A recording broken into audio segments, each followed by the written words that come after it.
துணை ஆட்சியர், டிஎஸ்பி உள்ளிட்ட பணியிடங்களுக்கான டிஎன்பிஎஸ்சி குரூப் 1 தேர்வு நடைபெற்றது. தமிழ்நாடு அரசு பணியாளர் தேர்வாணையம் சார்பில் துணை ஆட்சியர், காவல்துறை துணை கண்காணிப்பாளர், வணிக வரி உதவி ஆணையர், ஊரக வளர்ச்சி உதவி இயக்குநர் உட்பட 70 காலி பணியிடங்களுக்கு நிரப்ப குரூப் 1 தேர்வு அறிவிக்கப்பட்டிருந்தது. இந்த தேர்வுக்கு 2,49,000க்கும் மேற்பட்டோர் விண்ணப்பித்திருந்தனர். இந்நிலையில் குரூப் 1 தேர்வு இன்று காலை தொடங்கியது. இதற்காக மாநிலம் முழுவதும் தேர்வு மையங்கள் அமைக்கப்பட்டுள்ளன. சென்னையில் 170 தேர்வு மையங்களில் 41,094 பேர் தேர்வு எழுதினர்.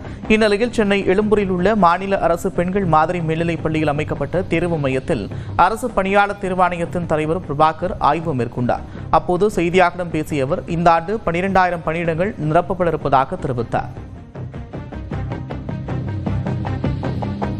இந்த எக்ஸாம் அடுத்த பிப்ரவரிக்குள்ள நம்ம ரிசல்ட் போட்டுருவோம். அந்த டைம்ல அடுத்த வருஷத்துக்கான நோட்டிபிகேஷன் வந்துடும். இந்த சீட்ஸ் பொறுத்த வரைக்கும் நமக்கு தேர்வோட ஆரம்பத்தில் நம்ம சீட்ஸ் சொல்லுவோம். ஆனால் தேர்வோட முடிவு அறிவிக்கிற வரைக்கும் நம்ம அதை இன்க்ரீஸ் பண்ணிட்டே போவோம். ஸோ அதனால நம்ம எல்லா ரிக்வஸ்ட்டும் நமக்கு வரணும்னு சொல்லி நம்ம வெயிட் பண்றதில்ல. ஒரு உத்தேசமான ஒரு இலக்கை வச்சுட்டு நம்ம தேர்வு நடத்திடுறோம். அப்புறம் தேர்வு நடைமுறை அந்த ஓராண்டு நடக்கிறப்போ கூடுதலாக வேகன்சிஸ் இருந்ததுன்னா அதுக்காக தனியாக நம்ம தேர்வு வைக்கிறது இல்லை. இந்த தேர்வில் இதை நம்ம சேர்த்து மாணவர்களுக்கு அந்த வாய்ப்பு கொடுப்போம். முன்னதாக இந்த தேர்வு மையத்திற்கு காலை 9:30 மணிக்கு பிறகு வந்த பெண் தேர்வரை காவலர்கள் உள்ளே அனுமதிக்க மறுத்துவிட்டனர். இதனால் அந்த தேர்வர் சோகத்துடன் சென்றார்.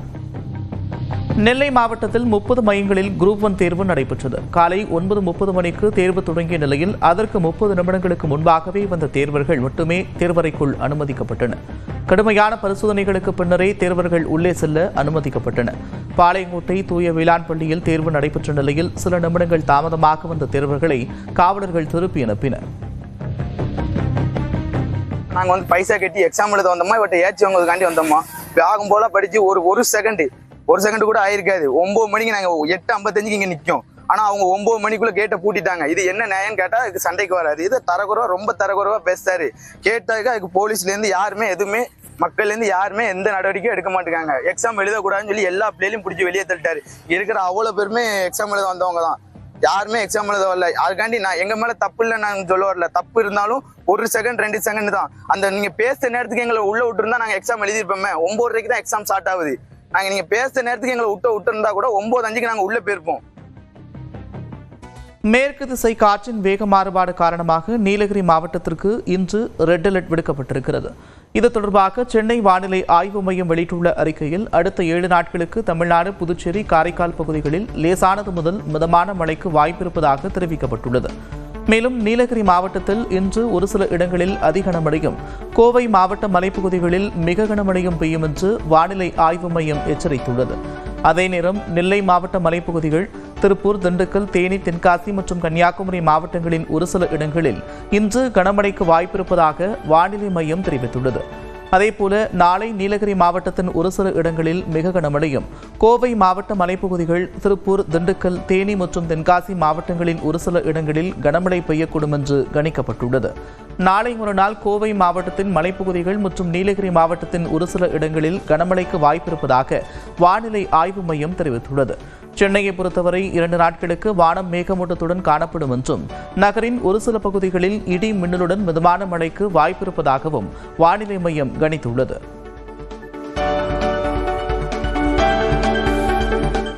கோவை மாவட்டத்தின் பல்வேறு பகுதிகளில் மழை பெய்வதால் குளிர்ச்சியான சூழல் நிலவுகிறது. டவுன்ஹால், உக்கடம், காந்திபுரம் மாவட்ட ஆட்சியர் அலுவலகம் உள்ளிட்ட பகுதிகளில் சாரல் மழை பெய்து வருவதால் பாதசாரிகளும் வாகன ஓட்டிகளும் சிரமத்தை சந்திக்கின்றனர். தென் தமிழ்நாடு, மன்னார் வளைகுடா மற்றும் அதனை ஒட்டிய குமரிக்கடல் பகுதிகளில் மணிக்கு 65 கிலோமீட்டர் வேகத்தில் சூறாவளி காற்று வீசக்கூடும் என்று எச்சரித்துள்ள வானிலை மையம் 4 நாட்களுக்கு அந்த பகுதிகளுக்கு மீனவர்கள் செல்ல வேண்டாம் என்றும் அறிவுறுத்தியுள்ளது. அதேபோல மத்திய மேற்கு அரபிக்கடலின் அநேக பகுதிகள் மற்றும் அதனை ஒட்டிய மத்திய கிழக்கு மற்றும் தென்மேற்கு அரபிக்கடல் பகுதிகளில் அடுத்த 5 நாட்களுக்கு மணிக்கு 65 கிலோமீட்டர் வேகத்தில் சூறாவளி காற்று வீசக்கூடும் என்பதால் மீனவர்கள் அந்த பகுதிகளுக்கு செல்வதை தவிர்க்குமாறும் சென்னை வானிலை ஆய்வு மையம் எச்சரித்திருக்கிறது. இப்போ நம்ம வீடுகளில் பயன்படுத்தக்கூடிய ஏசி எல்லாத்துலேயுமே குறைந்தபட்சம் 16 டிகிரி செல்சியஸ் முதல் அதிகபட்சமாக 30 டிகிரி செல்சியஸ் வரைக்கும் நம்மளுடைய தேவைக்கேற்ப வெப்பநிலையை மாற்றிக்கலாம். ஆனால் இதுக்கப்புறம் வரக்கூடிய ஏசிகளில் எல்லாத்துலேயுமே குறைந்தபட்சம் 20 டிகிரி செல்சியஸ் முதல் அதிகபட்சமாக 28 டிகிரி செல்சியஸ் வரைக்கும் வைக்கக்கூடிய அளவுக்கு மத்திய அரசு மாற்றத்தை கொண்டு வரவிருக்கிறது. இதன் மூலமா எப்படி நடக்கும் அப்படின்னு பார்த்தோம்னா, இதுக்கப்புறம் உற்பத்தியாளர்கள் எல்லாருமே ஏசி உற்பத்தியாளர்கள் எல்லாருமே அந்த இயந்திரத்தை ப்ரோக்ராம் செய்யும் போதே இந்த 20 முதல் 28 டிகிரி செல்சியஸ் வரைக்கும் தான் ப்ரோக்ராம் செஞ்சு இதுக்கப்புறமா விற்கப்படும் அப்படின்னு எதிர்பார்க்கப்படுகிறது. இன்னும் அதிகாரப்பூர்வ அறிவிப்புகள் எதுவும் வரலைனாலும் இது அடுத்த கட்டமாக அமலுக்கு வரலாம். அதற்கான அரசாணையும் விரைவில் வெளியிடப்படும் அப்படின்னு மத்திய அமைச்சர் மனோகர் லால் கட்டார் தெரிவிச்சிருக்கிறாரு. சரி, ஏன் இந்த முடிவை மத்திய அரசு எடுக்கவிருக்கிறது அப்படின்னு பார்த்தோமா, முதலாம் கட்டமாக ஏசி பயன்பாடு அப்படிங்கிறது நகர்ப்புறங்கள்ல நடுத்தர குடும்பத்தினர் அதிக பயன்பாடு இருக்கிறதுனால மின் தேவையும் நம் நாட்டுக்கு அதிகரித்திருக்கிறது அப்படின்னே சொல்லலாம். அதற்கு அடுத்தபடியா பியூரோ ஆஃப் எனர்ஜி எஃபிஷியன்சி அவங்க சொல்லியிருக்கக்கூடிய தரவுகளின்படி ஒரு நாளைக்கு நம்மளுடைய வீட்டில் பயன்படுத்தக்கூடிய ஏசியில பார்த்தோம் அப்படின்னா 1 டிகிரி நம்ம குறைச்சு வச்சோம் அப்படின்னாலே, உதாரணமா இப்போ 20 டிகிரியில பயன்படுத்துறீங்க அப்படின்னா 21 டிகிரிக்கு குறைச்சு வச்சு பயன்படுத்துனீங்கன்னா நம்ம வீட்டில் இருக்கக்கூடிய மின் நுகர்வு தேவை அப்படிங்கிறது 6% வரைக்கும் குறையும் அப்படின்னு அந்த ஒரு தரவுகளின்படி குறிப்பிடப்பட்டிருக்கிறாங்க. இதனால என்ன ஆகுது அப்படின்னா, நம்ம வீடுகளிலேயே இப்போ 20 to 24 டிகிரி செல்சியஸ் குறைக்கும் போது கிட்டத்தட்ட 24% அளவிற்கு மின் தேவையை குறைக்கிறோம் அப்படின்னா இது நாட்டின் அளவில் பார்க்கும்போது ஒரு மிகப்பெரிய மாற்றத்தை கொண்டு வரலாம் அப்படிங்கிறது மத்திய அரசினுடைய நம்பிக்கையாக இருக்கிறது. இது மட்டும் இல்லாம ஏசி பயன்படுத்தக்கூடிய இந்த சம்மர் போன்ற காலங்களில் மின் கட்டணம் நமக்கும் ஒரு நுகர்வோருக்கும் குறையும் அப்படிங்கிறதையும் எதிர்பார்க்கப்படுகிறது. இதோட நம்மளுடைய தட்பவெப்ப நிலை, அதாவது இந்தியா போன்ற அதிகமாக ஹியூமிடிட்டி இருக்கக்கூடிய நாடுகளில் 16 டிகிரி செல்சியஸ்ல நம்ம வீடுகளில் பயன்படுத்தக்கூடிய அந்த ஒரு ஏசின் தட்பவெப்ப நிலைங்கிறது ஆரோக்கியமற்றது, அவசியமற்றது அப்படிங்கிறதையும் குறிப்பிடுறாங்க. இதோட நம்ம ஏசி பயன்பாட்டின் மூலமாக பசுமை இல்ல வாயுக்களின் வெளியேற்றம் அப்படிங்கிறது குறையும் அப்படிங்கிறதும் நம்பப்படுகிறது. இது மட்டும் இல்லாம நிலக்கரியை எரித்து கிடைக்கக்கூடிய மின்சாரத்தின் தேவை அப்படிங்கிறது குறையும் அப்படின்னு மத்திய அரசு நம்பிக்கை தெரிவித்திருக்கிறது.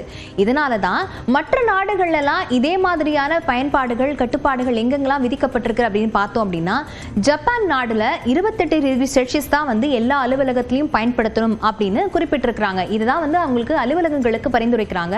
காலநிலை மாற்றம் இதையெல்லாம் வந்து நம்ம ஒரு பெரிய தாக்கத்தை ஏற்படுத்தினா இந்த மாதிரியான கட்டுப்பாடுகள் தேவை அப்படின்னு மற்ற நாடுகளில் கருதுறாங்க.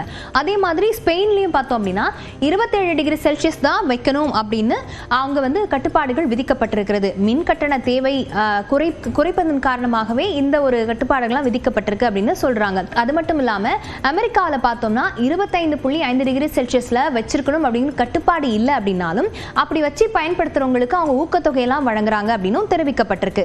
அதே மாதிரி சீனா போன்ற நாடுகளையும் எல்லா அலுவலகங்களையும் பொது இடங்களையும் 26 டிகிரி செல்சியஸ்ல தான் ஏசி பயன்படுத்தணும் அப்படிங்கிற கடுமையான கட்டுப்பாடுகளும் இருக்கு. அதை மீறினா அபராதம் விதிக்கப்படும் அப்படின்னு சொல்றாங்க. இவை மட்டும் இல்லாம பெல்ஜியம், இட்டலி போன்ற பல்வேறு நாடுகளிலும் ஏசி பயன்பாடுக்கு கட்டுப்பாடுகள் இருக்கிறது. இது நம்மளுடைய மின்கட்டண தேவையை குறைப்பதோடு மட்டுமல்லாமல் பருவகால மாற்றங்களை தடுக்கக்கூடிய ஒரு பெரிய ஒரு மாற்றத்தை ஏற்படுத்தும் அப்படின்னே நம்பப்படுகிறது.